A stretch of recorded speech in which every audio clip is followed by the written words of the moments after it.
এই যে বিএনপি সরকার দুর্নীতিতে 5 বার চ্যাম্পিয়নশিপ লাভ করছে। চাঁদাবাজির জন্য আমরা আন্দোলন করেছিলাম, চাঁদাবাজির জন্য মানুষগুলি রক্ত দিয়েছিল, চাঁদাবাজির জন্য মানুষ অঙ্গহানি হয়েছিল, চাঁদাবাজির জন্য মানুষ অন্ধ হয়েছিল, বিকলাঙ্গ হয়েছিল, চাঁদাবাজির জন্য মানুষকে জেলখানায় ভুগে মরেছিল না। স্বাধীনতা অর্জন করার জন্য, বৈষম্য দূর করার জন্য, শান্তি পাওয়ার জন্য, মানুষকে অধিকারকে ফিরিয়ে দেওয়ার জন্য, আমার মা বোনদের ইজ্জতকে রক্ষা করার জন্য, প্রত্যেকটা ক্ষুধার্ত মানুষের পেটের মধ্যে খাদ্য দেওয়ার জন্য, বস্ত্রহীনকে বস্ত্র দেওয়ার জন্য, যারা চিকিৎসাহীন ধুকে ধুকে বসছে তাদেরকে চিকিৎসার ব্যবস্থা করার জন্য, প্রত্যেকটা মানুষ স্বাধীন থাকবে, মুক্ত বাতাসে ঘুরবে, অধিকার থাকবে মুখের, অধিকার থাকবে লেখার, অধিকার থাকবে হাঁটার চলার, চালা থাকবে না, গুন্ডামি থাকবে না, বদমাশি থাকবে না। ইতিহাস থেকে শিক্ষা গ্রহণ করুন। যারা আজকে ক্ষমতা যারা চিন্তা করছে এরা ক্ষমতায় ছিল না তা না, ছিল, কিন্তু খুঁজে দেখেন তারা কি করেছে। মোল্লা দ্বিতীয়বার কিন্তু বেলতলা যায় না। যারা চাঁদাবাজি করছে, দেশকে লুট করছে, খুন করছে, ধর্ষণ করছে, অবিচার করছে, অত্যাচার করছে, তাদের ক্ষমতা দেওয়া যাবে না। সংস্কারের আগে যদি নির্বাচন দেওয়া হয় সেই নির্বাচন প্রশ্নবিদ্ধ নির্বাচন হবে, নিরাপত্তা নির্বাচন হবে না। সহজ কথা, নির্বাচন আঞ্জাম দিবে কারা? প্রশাসন। প্রশাসন কি সংস্কার হয়েছে? এখনো কি পুলিশের অ্যাক্টিভিটিস বেড়েছে?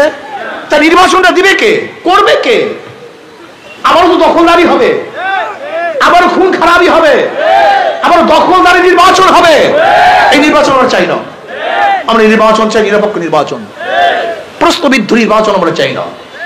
এর জন্য সংস্কারের আগে নির্বাচন দিলে সেই নির্বাচন টিকবে না, প্রশ্নবিদ্ধ নির্বাচন হবে, সেই নির্বাচন আমরা চাই না। শেখ হাসিনা 16টা বছর জুলুম করেছে, অত্যাচার করেছে, অবিচার করেছে। আবার মানুষ বৈষম্য বিরোধী আন্দোলনের জন্য ঝাঁপিয়ে পড়ছে।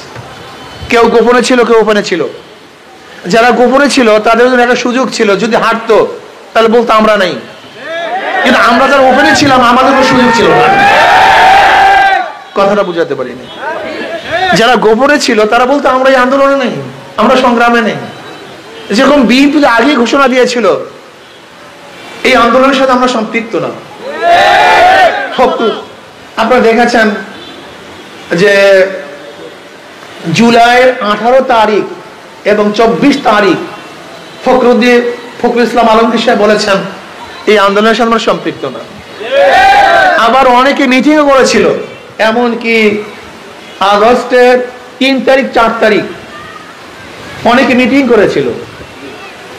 যাই হোক আমি নাম বলবো না, অনেকে আওয়ামী লীগের সাথে 3 তারিখ 4 তারিখ মিটিং করেছিল। কেউ গোপনে ছিল, কেউ নেপথ্যে ছিল, লেকিন আমরা কথা বলেন না কেন, আমরা রাস্তায় ছিলাম, আমরা ওপেনে ছিলাম, আমরা ঘোষণা দিয়েছিলাম আগামী 5 তারিখ জনগণের গণভবন জনগণ দখল করবে। আল্লাহর কি কৃষ্মা, 4 তারিখ শাহবাগে ঘোষণা দিয়েছিলাম, আপনার বক্তৃতা করে দেখেছেন।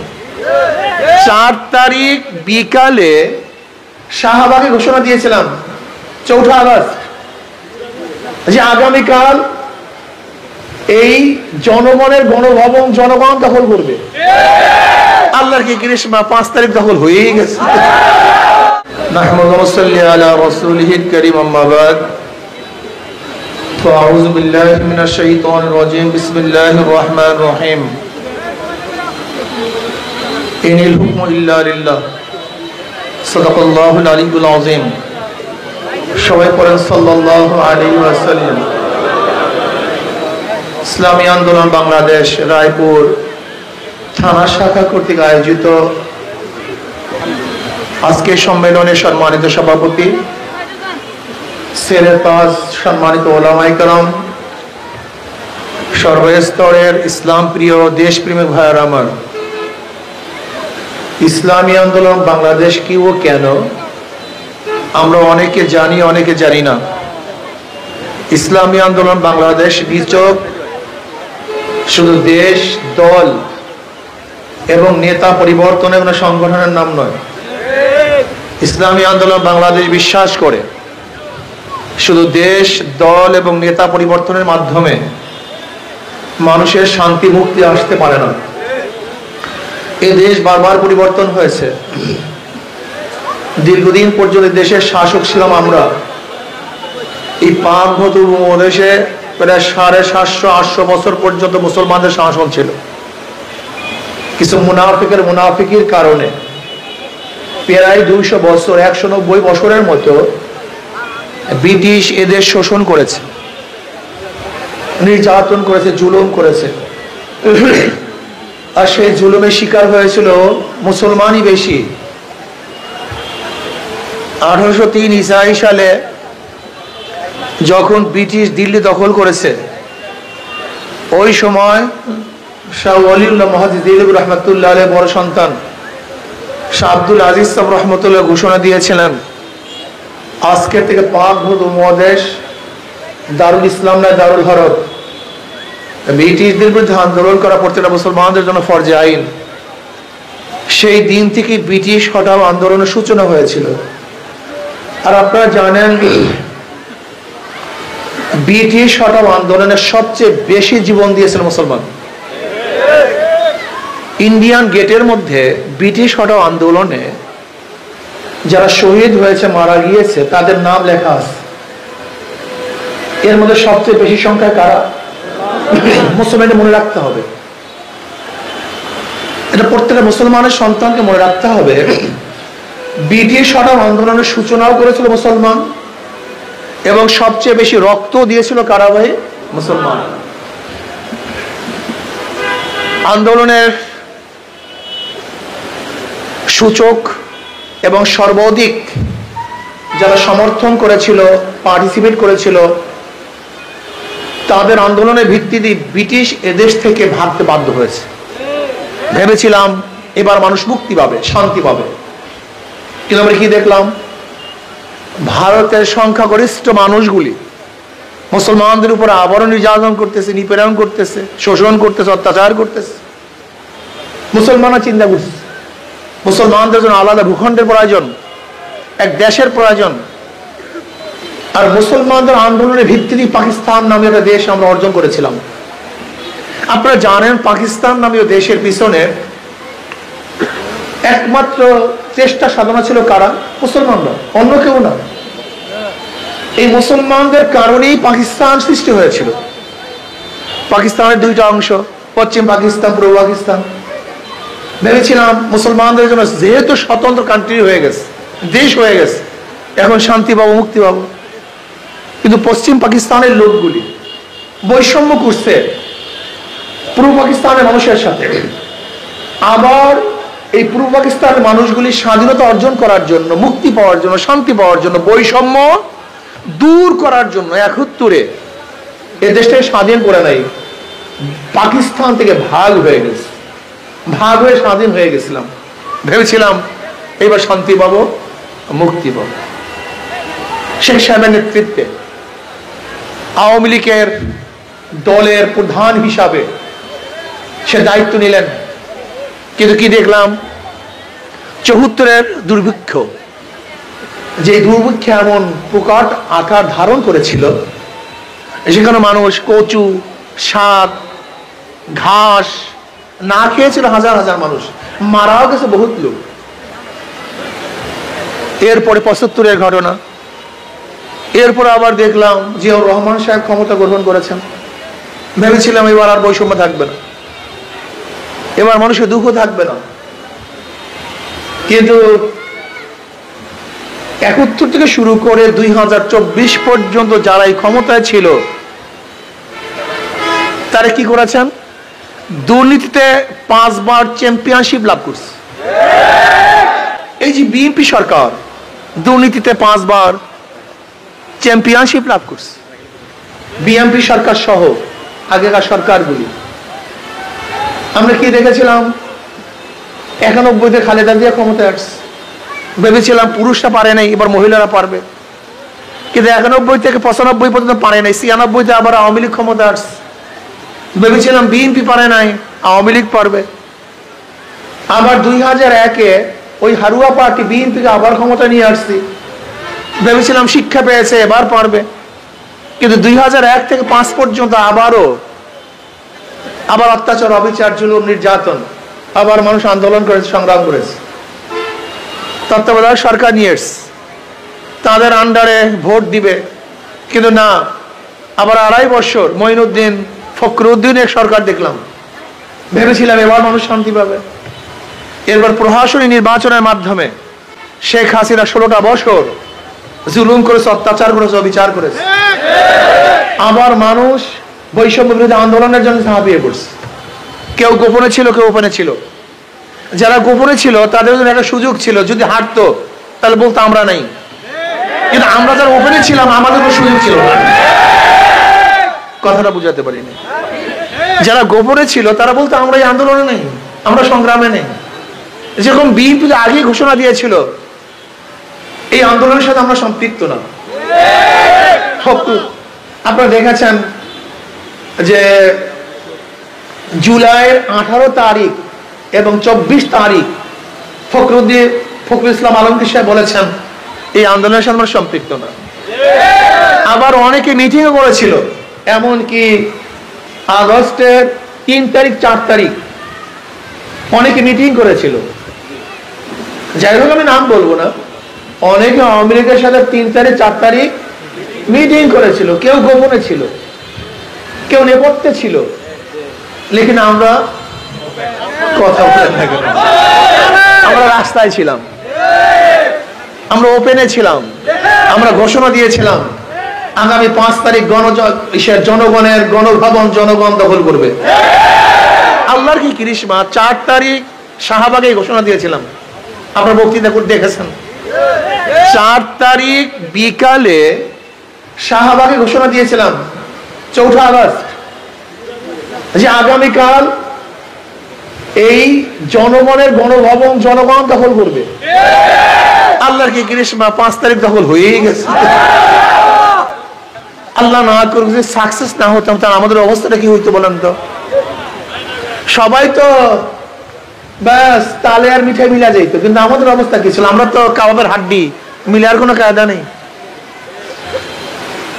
এত রিস্ক নিয়ে আন্দোলন করার পর আজকে যারা সিনেমিনি খেলছে, নতুন ভাবে এই দেশকে সন্ত্রাস এবং চাঁদাবাজির দিকে নিয়ে যাচ্ছে, বাংলাদেশের জনগণ কোন অবস্থাতে তাদেরকে গ্রহণ করবে না। চাঁদাবাজির জন্য আমরা আন্দোলন করেছিলাম, চাঁদাবাজির জন্য মানুষগুলি রক্ত দিয়েছিল, চাঁদাবাজির জন্য মানুষ অঙ্গহানি হয়েছিল, চাঁদাবাজির জন্য মানুষ অন্ধ হয়েছিল, বিকলাঙ্গ হয়েছিল, চাঁদাবাজির জন্য মানুষকে জেলখানায় ভুগে মরেছিল না। স্বাধীনতা অর্জন করার জন্য, বৈষম্য দূর করার জন্য, শান্তি পাওয়ার জন্য, মানুষকে অধিকারকে ফিরিয়ে দেওয়ার জন্য, আমার মা বোনের ইজ্জতকে রক্ষা করার জন্য, প্রত্যেকটা ক্ষুধার্ত মানুষের পেটের মধ্যে খাদ্য দেওয়ার জন্য, বস্ত্রহীনকে বস্ত্র দেওয়ার জন্য, যারা চিকিৎসাহীন ধুকে ধুকে বসছে তাদেরকে চিকিৎসার ব্যবস্থা করার জন্য, প্রত্যেকটা মানুষ স্বাধীন থাকবে, মুক্ত বাতাসে ঘুরবে, অধিকার থাকবে মুখের, অধিকার থাকবে লেখার, অধিকার থাকবে হাঁটার, চলার, চালা থাকবে না, গুন্ডামি থাকবে না, বদমাশি থাকবে না। সেই দেশ করার জন্য আন্দোলন করেছিলাম। যদি কেউ এখানে এসে বাটপানি করার চিন্তা করেন, স্বপ্ন দেখেন, তাহলে জনগণ আবার ঐক্যবদ্ধ ভাবে পিঠের চামড়া রাখবে না। সন্ত্রাসীদের, চাঁদাবাজের পিঠের চামড়া। আমি বৈষম্য বিরোধী আন্দোলনের ছাত্রদের বলবো, চাঁদাবাজদের বিরুদ্ধে আন্দোলন করতে হবে, চাঁদাবাজের বিরুদ্ধে আন্দোলন করতে হবে, সন্ত্রাসের বিরুদ্ধে আন্দোলন করতে হবে, জুলুম অত্যাচার বিচারের বিরুদ্ধে আন্দোলন করতে হবে। প্রত্যেকটা মানুষ স্বাধীন, বাংলাদেশের প্রত্যেকটা নাগরিক স্বাধীন। ব্যবসায়ীরা ব্যবসা করবে, চাঁদাবাজের কবলে থাকবে না। আজকে ড্রাইভাররা গাড়ি চালাবে, কোন চাঁদাবাজকে চাঁদা দিতে পারবে না। আজকে প্রত্যেকটা মানুষ চাকরি করবে, যেখানে কোন অবস্থাতেই পার্শ্ব করে প্রমোশনের জন্য প্রয়োজন হবে না। আমার মা বোনেরা তারা নিরাপত্তায় ঘরে ফিরবে, ইফতিজিং এবং ধর্ষণের শিকার হবে না। এরকম দেশ আমরা চাই। আর শরিয়া আইন বাস্তবায়নের ব্যতীত এই মানুষের অধিকার বাস্তবায়ন সম্ভব না। এর জন্য আমি আমার যুবক মুরব্বী পর্দালা মা বোনদেরকে বলবো, ইতিহাস থেকে শিক্ষা গ্রহণ করুন। যারা আজকে ক্ষমতা যারা চিন্তা করছে, এরা ক্ষমতায় ছিল না তা না, ছিল, কিন্তু খুঁজে দেখেন তারা কি করেছে।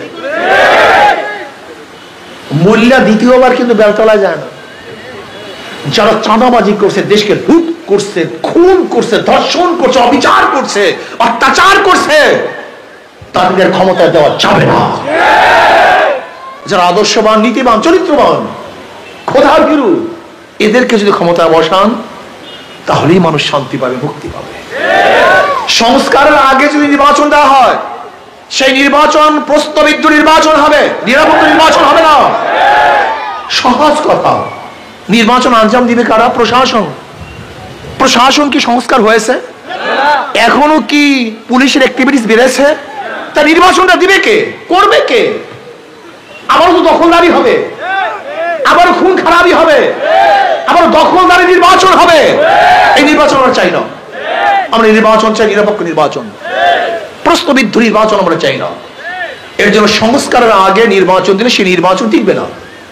প্রশ্নবিদ্ধ নির্বাচন হবে, সেই নির্বাচন আমরা চাই না। আমরা চাই গ্রহণযোগ্য নির্বাচন, নিরপেক্ষ নির্বাচন, যে নির্বাচনে সবাই অংশগ্রহণ করবে, নিরপেক্ষ ভাবে ভোট দিতে পারবে, যেখানে জবরদস্তি হবে না, দখলদারি হবে না, ছিনতাই হবে না। এই সংস্কারের আগে নির্বাচন দিলে সেই নির্বাচন প্রশ্নবিদ্ধ নির্বাচন হবে, সেই নির্বাচন মানুষ গ্রহণ করবে না। আসুন, ইসলামী আন্দোলন বাংলাদেশ এমন এক সংগঠন, তার নামের আগে শান্তি। ইসলাম মানি শান্তি, কি কথা ঠিক না? তার প্রত্যেকটাও শান্তি। যারা ধানের শীষ নির্বাচন করে তারা নিজেরা ধান কাটতে পারে না। যারা নৌকা নির্বাচন করে নিজেরা নৌকা চালাতে পারে না। যারা নাঙ্গলে নির্বাচন করে নাঙ্গল বইতে পারে না। যারা কাস্তে নির্বাচন করে তারা কিন্তু কাস্ত চালাতে পারে না। যারা কুঠা নিয়ে নির্বাচন করে লাকড়ি ফাটতে পারে না। যারা গরুর চাকা নিয়ে নির্বাচন করে গরুর গাড়ি চালাতে পারে না। কিন্তু ইসলামী আন্দোলন বাংলাদেশে এমন এক প্রতীক, যারা হাত পাখা নিয়ে নির্বাচন করে তারাও চালাতে পারে, যারা সাপোর্ট করে তারাও চালাতে পারে। হাত পাখা এমন এক প্রতীক, কাউর প্রতীক শোয়ার সময় বুকের উপরে থাকে না, না নৌকা থাকে, না ধানি শীষ থাকে, না রাঙ্গল থাকে, না দাড়িপাল্লা থাকে, কিন্তু হাত পাখা এমন এক নির্বাচন, এমন এক মার্কা যেটা ঘুমের সময় মানুষের কলিজার সাথে থাকে। এই প্রতীকটা হলো শান্তির প্রতীক। আমি বিশ্বাস করি ইসলামী আন্দোলন বাংলাদেশের নামের সাথেও যেরকম শান্তি, তার প্রতীকের মধ্যেও শান্তি। ইসলামী আন্দোলন বাংলাদেশ যে প্রতীক ব্যবহার করে, এটা সবাই, মুসলমানরাও চালাতে পারে, হিন্দুরাও চালাতে পারে, গরিবরাও চালাতে পারে, ধনীরাও চালাতে পারে, পুরুষরাও চালাতে পারে, মহিলারাও চালাতে পারে, বড়রাও চালাতে পারে, ছোটরাও চালাতে পারে। অন্য কোনো প্রতীক কিন্তু সবাই ব্যবহার করতে পারে না। এই প্রতীকের মধ্যে বিশাল রহস্য, গুরু রহস্য নিহিত আছে। এটা এমন এক প্রতীক, সবাই প্রতীক, সর্বজনীন প্রতীক, সব জাতের প্রতীক, সব গোত্রের প্রতীক, সব মানুষের প্রতীক। আমি বিশ্বাস করি হাত পাকা যদি বিজয় হয়, তাহলে সব গোত্র, সব মানুষ, সব গোষ্ঠী, সব জাত নিরাপদে থাকতে পারবে ইনশাআল্লাহ। আসুন আমরা সবাই হাত পাকা প্রতীক নির্বাচন করি, অংশগ্রহণ করি, আজকের থেকে ইসলামী আন্দোলনে যোগদান করি। আল্লাহ আমাকে আমাদের সবাইকে ইসলামী আন্দোলনে অংশগ্রহণ করে বাংলাদেশের শান্তিময় এক দেশ করার তৌফিক দান করেন। খাস করে ফিলিস্তিনি মুসলমানদের জন্য দোয়া করেন, যেন ফিলিস্তিনি মুসলমানদেরকে আল্লাহ আমাকে হেফাজত করেন, ভারতের মুসলমানদেরকে আল্লাহ আমাকে হেফাজত করেন, গোটা দুনিয়ার মুসলমানদেরকে আল্লাহ আমাকে হেফাজত করেন।